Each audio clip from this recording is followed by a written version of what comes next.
Hi friends, Mahabharata ఇతిహాసంలో ఎన్నో ముఖ్యమైన పాత్రలు ఉన్నాయి. అందులో ద్రౌపదికి మిగిలిన స్త్రీల కంటే ఎక్కువ ప్రాధాన్యత ఉంది. ద్రౌపది జననం కూడా అందరికంటే భిన్నంగా ఉంటుంది. ద్రుపద మహారాజు కుమార్తె ద్రౌపది. అయితే ద్రుపదునికి ద్రౌపది యజ్ఞం నుండి జన్మిస్తుంది. ద్రౌపది ఆ కాలంలోనే అత్యంత అందమైన మహిళ. ద్రౌపదిని మొదట స్త్రీవాదిగా కూడా మనకు పురాణాలలో చెప్పబడింది. ద్రౌపది జన్మించడమే సుమారు 25 సంవత్సరాల గల యువతిలాగే జన్మించింది. యజ్ఞం నుంచి జన్మించడం వలన యజ్ఞసేని అని కూడా పిలుస్తుంటారు. ద్రౌపది స్వయంవరంలో కర్ణుడిని ఘోరంగా అవమానిస్తుంది. ద్రౌపది కర్ణుడిని ఎందుకు అవమానించింది? అవమానపడిన కర్ణుడు ద్రౌపదిపై పగ ఎలా తీర్చుకున్నాడు? కర్ణుడు పగ కారణంగా ద్రౌపదిని ఏం చేశాడు? ఇలాంటి సందేహాలన్నిటి గురించి సమాధానాలు ఈ వీడియోలో తెలుసుకుందాం. అంతకంటే ముందు ఎవరైనా మన ఛానల్ని ఫస్ట్ టైం చూస్తుంటే ప్లీజ్ సబ్స్క్రైబ్ చేసుకోండి. అలాగే తప్పకుండా ఈ వీడియోని లైక్ చేయండి. మీ ఒక్క లైక్ మాకెంతో సపోర్ట్నిస్తుంది. ద్రౌపది ద్రుపద మహారాజుకు యజ్ఞం ద్వారా కలిగిన కుమార్తె. ద్రుపదునికి ద్రోణాచార్యునికి మధ్య శత్రుత్వం పెరిగి ద్రుపద మహారాజు ఎలాగైనా ద్రోణుని హతమార్చాలనుకుంటాడు. అందుకు కావలసిన శక్తి కోసం యజ్ఞం చేస్తాడు. అలా ఆ యజ్ఞం నుండి ఒక కుమారుడు ఒక కుమార్తె జన్మిస్తారు. వారే దృష్టద్యుమ్నుడు, ద్రౌపది. పాంచాల రాజ్యానికి రాజైన ద్రుపద మహారాజుకి యజ్ఞం నుండి కలిగిన ద్రౌపదిని యజ్ఞసేని అని కూడా పిలుస్తుంటారు. ద్రౌపది ఎంతో అందమైన మహిళ. ద్రౌపదికి ధైర్య సాహసాలు చాలా ఎక్కువ. ద్రుపదరాజు కొద్ది కాలం తర్వాత ద్రౌపదికి స్వయంవరం ఏర్పాటు చేయాలని నిర్ణయించుకుంటారు. అనుకున్నట్టుగానే ద్రుపద మహారాజు ద్రౌపదికి స్వయంవరం ఏర్పాటు చేస్తాడు. ఆ స్వయంవరంలో సామాన్యులు ఎవరూ ఛేదించలేని మత్స్య యంత్రాన్ని రూపొందిస్తారు. ఆ యంత్రాన్ని ఛేదించిన గొప్ప ధనుర్ధారికి మాత్రమే ద్రౌపదిని ఇచ్చి వివాహం జరిపిస్తాను అని మాట ఇస్తాడు. పాంచాల రాజ్యానికి రాజధాని అయిన కాంపిల్య రాజ్యంలో స్వయంవరంకి అన్ని ఏర్పాట్లు చేస్తారు. ఆ స్వయంవరంకి ఎంతో అందాల రాసి సుగుణాలవతిని వివాహం చేసుకోవడానికి 4 దిక్కుల నుండి ఎంతో మంది మహారాజులందరూ వస్తారు. అదే సమయంలో పాండవులు తల్లి కుంతితో పాటు ఉత్తర దిశగా ప్రయాణిస్తూ పాంచాల రాజ్యానికి చేరుకుని అక్కడ ఒక దగ్గర వసతి ఏర్పాటు చేసుకుంటారు. ఆ తర్వాత తల్లి కుంతీదేవికి పాండవులు భిక్షాటనకై బయలుదేరుతున్నట్లు చెప్పి తల్లి ఆశీర్వాదం తీసుకుని ఇంటి నుండి బయలుదేరుతారు. భిక్షాటనకై వెళ్తున్న పాండవులకు దారిలో చాలా మంది బ్రాహ్మణులు ఎక్కడికో వెళ్తున్నట్లు కనిపిస్తారు. అప్పుడు పాండవులు వారిని ఆపి ఎక్కడికి వెళ్తున్నారు అంటూ వారిని ప్రశ్నిస్తారు. వారు ద్రుపద మహారాజు ద్రౌపదికి స్వయంవరం ఏర్పాటు చేసినట్లు, అలాగే అక్కడికి వచ్చిన బ్రాహ్మణులకు లెక్కలేనంత ధనాన్ని ఇస్తారని తెలిసి అక్కడికి వెళ్తున్నట్లు ఆ బ్రాహ్మణులు పాండవులకు చెప్తారు. ఆ స్వయంవరంకి గొప్ప గొప్ప రాజులు అలాగే రాకుమారులు నలుదిక్కుల నుండి వస్తున్నట్లు కూడా పాండవులకి చెప్తారు. అలా చెప్పిన బ్రాహ్మణులు మీరు కూడా రావాలనుకుంటే మాతో రావచ్చు, వచ్చి ద్రౌపది స్వయంవరాన్ని కల్లారా వీక్షించవచ్చు అని చెప్పడంతో పాండవులు కూడా బ్రాహ్మణుల వెంట ద్రౌపది స్వయంవరం జరుగుతున్న కాంపిల్య నగరానికి వెళ్తారు. స్వయంవరం జరుగుతున్న రంగస్థలంలోనికి పాండవులు బ్రాహ్మణులతో పాటుగా ప్రవేశిస్తారు. అనేక మంది రాజులు అలాగే విశ్వంలో ఉన్న మహామహావీరులతో రంగస్థలం నిండిపోయింది. హస్తిన నుండి దుర్యోధనుడు అలాగే తన 100 మంది సోదరులు ఇంకా కర్ణుడు, శల్య, శకునులు కూడా వచ్చారు. సరిగ్గా అదే సమయంలో ద్రౌపదీదేవి వరమాల పట్టుకొని స్వయంవర సభలోకి అడుగుపెట్టింది. ఆమె సౌందర్యానికి అక్కడ ఉన్న రాజులంతా ఎలాగైనా ఆమెని దక్కించుకోవాలని అనుకుంటూ ఉంటారు. అప్పుడే దృష్టద్యుమ్నుడు అక్కడికి వచ్చి అక్కడ ఉన్న రాకుమారులందరి గురించి ద్రౌపదికి వివరిస్తాడు. ఆ తర్వాత రాజులందరినీ ఉద్దేశించి ఈ విధంగా అంటాడు: మహాశివులారా, ఇవి ధనుర్బాణాలు. అక్కడ మత్స్యయంత్రము ఉంది. ఎవరైతే ఈ ధనస్సును ఎక్కుపెట్టి 5 బాణాలతో కింద నీటిలో కనిపిస్తున్న చేప ప్రతిబింబాన్ని చూసి ఆకాశంలో తిరుగుతూ ఉన్న చేపను ఛేదిస్తారో వారికి నా సోదరి అయిన ద్రౌపదిని ఇచ్చి వివాహం జరిపిస్తాము అని దృష్టద్యుమ్నుడు చెప్తాడు. అక్కడికి వచ్చిన రాజులలో కొంతమంది ముందుకు వచ్చి ఒక్కొక్కరిగా ధనస్సును ఎత్తడానికి ప్రయత్నించి అనువంతైన కదపలేక వెనుతిరుగుతారు. అక్కడ ఉన్న మిగిలిన వాళ్ళందరూ ఎవరు ఈ మత్స్యయంత్రాన్ని ఛేదిస్తారా అని ఆతృతగా ఎదురు చూస్తూ ఉంటారు. ఇంతలో శిశుపాలుడు ముందుకు వచ్చి ఆ ధనస్సును కొంత కదిలించి ఇక ఎత్తలేక వెనుదిరిగి వెళ్లిపోతాడు. ఆ తర్వాత ఇంకొంతమంది రాజులు ముందుకు వచ్చి ధనస్సు ఎత్తడంలో విఫలమై వెనుతిరుగుతారు. ఇక ఈసారి కర్ణుడు ధనస్సు దగ్గరికి వచ్చాడు.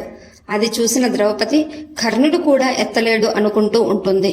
ఎందుకంటే ద్రౌపది అర్జునుడి గుణగణాలు అలాగే పరాక్రమాలు తెలుసుకొని అర్జునుడిని ఇష్టపడుతుంది. అర్జునుడినే వివాహం చేసుకోవాలి అనుకుంటుంది. కానీ కర్ణుడు సునాయాసంగా ధనస్సును పైకి లేపుతాడు. అది చూసిన ద్రౌపది ఎలాగైనా కర్ణుణ్ణి ఆపాలనుకుంటుంది. వెంటనే స్వయంవరం జరుగుతున్న సభలో నుండి ద్రౌపది పైకి లేచి కర్ణుణ్ణి చూస్తూ, ఆగండి, మీరు మత్స్య యంత్రాన్ని ఛేదించినా కూడా నేను సూతపుత్రుని వివాహం చేసుకోవడానికి సిద్ధంగా లేను అని అనడంతో కర్ణుడు అవమాన భారంతో ధనస్సును అక్కడ పెట్టి వెనుతిరుగుతాడు.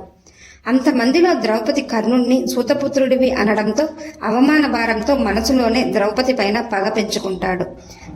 ఎలాగైనా పగ తీర్చుకోవాలని అనుకుంటూ స్వయంవరం నుండి వెళ్లిపోతాడు. ఆ తర్వాత ఆ మత్స్యయంత్రాన్ని ఛేదించడంలో ఇంకొంతమంది విఫలమవుతారు. అప్పుడు అక్కడ బ్రాహ్మణులలో నుండి బ్రాహ్మణ వేషంలో ఉన్న అర్జునుడు ముందుకు వచ్చి సునాయాసంగా ధనస్సు పైకెత్తి మత్స్యయంత్రాన్ని ఛేదిస్తాడు. ద్రౌపది ఆనందంతో ఆ వరమాలను అర్జునుడి మెడలో వేస్తుంది. స్వయంవరంలో ద్రౌపదిని గెలుచుకుంటాడు అర్జునుడు. ఆ తర్వాత కుంతీదేవి చిన్న పొరపాటు కారణంగా ద్రౌపది 5 పాండవులకు భార్య అయింది. పాండవులు ద్రౌపదితో కలిసి హస్తినకు వస్తారు. పాండవులకు రాజ్యంలో సగభాగం ఇవ్వమంటే దుర్యోధనుడు అంగీకరించడు. ఆ తర్వాత శ్రీకృష్ణుడు దుర్యోధనుడి దగ్గరికి వచ్చి కనీసం 5 పాండవులకు ఒక్కొక్కరికి ఒక్కొక్క ఊరైనా ఇవ్వమని కోరతాడు. అందుకు కూడా దుర్యోధనుడు ఒప్పుకోడు. ఆ తర్వాత కొద్ది కాలానికి పాండవులు ద్రౌపదితో ఇంద్రప్రస్థ అనే రాజ్యాన్ని స్వయంగా నిర్మించుకుంటారు.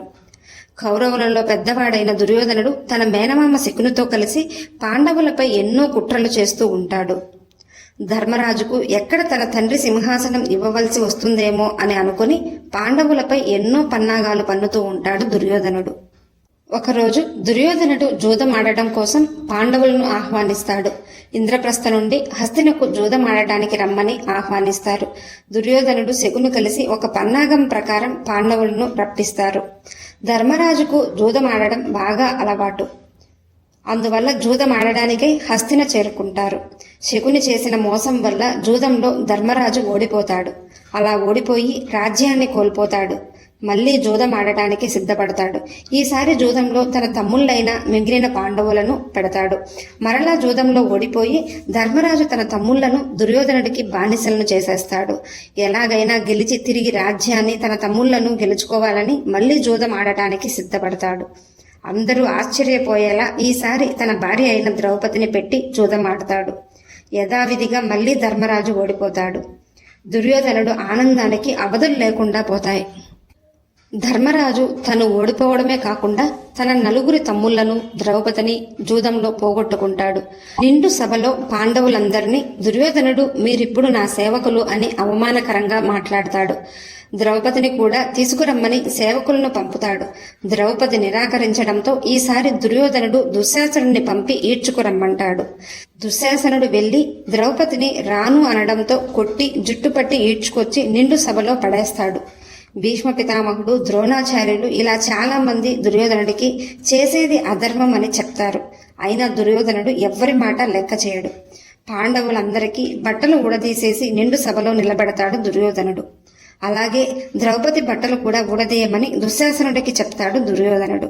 అప్పుడు కౌరవులలో దుర్యోధనుడి తమ్ముడైన వికర్ణుడు ఇది అధర్మం, ఒక పతివ్రత బట్టలు ఊడదీయడం ఎంతో పాపం అని వారిస్తాడు. ఆ సమయంలో పాత పగను ఇంకా మనసులో పెట్టుకున్న అంగరాజ కర్ణుడు సభలో పైకి లేచి వికర్ణ మాటలను ఖండిస్తాడు. ద్రౌపది స్వయంవరంలో కర్ణుడిని అవమానించిన కారణంగా ఈ సమయంలో ద్రౌపది పైన పగ తీర్చుకోవాలనుకుంటాడు కర్ణుడు.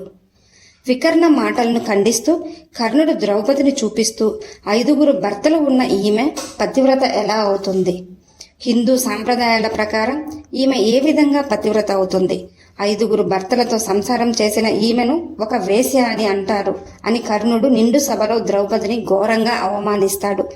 ఈ విధంగా కర్ణుడు తనని సూతపుత్రుడని స్వయంవరంలో అవమానించిన కారణంగా ద్రౌపదిని అవమానించి తన పగ తీర్చుకున్నాడు. ఆ తర్వాత సభలో అందరూ మౌనంగా ఉన్నప్పటికీ ద్రౌపది తనకు తానే స్వయంగా వాదించుకుంటుంది. అందుకే భారతీయ మొదటి స్త్రీవాదిగా ద్రౌపది అని చెప్తారు. ద్రౌపదిని ఆ సమయంలో తన భర్తలు అయిన పాండవులు కాపాడలేకపోయినప్పటికీ శ్రీకృష్ణుడు తన మహిమతో ద్రౌపదిని ఆ క్లిష్ట పరిస్థితి నుండి కాపాడతాడు. ద్రౌపది అవమానించిందని కర్ణుడు ద్రౌపదిని నీచంగా అవమానించి పగ తీర్చుకున్నాడు. ఆ తర్వాత వారిద్దరూ కూడా ప్రాయశ్చిత్తపడ్డారని కొన్ని కథనాలు కూడా చెప్పబడ్డాయి. ఈ వీడియో మీకు నచ్చినట్లయితే లైక్ చేయండి, షేర్ చేయండి, అలాగే సబ్స్క్రైబ్ చేసుకుని పక్కనే ఉన్న బెల్ ఐకాన్ని ఆన్లో ఉంచుకోండి. Thanks for watching.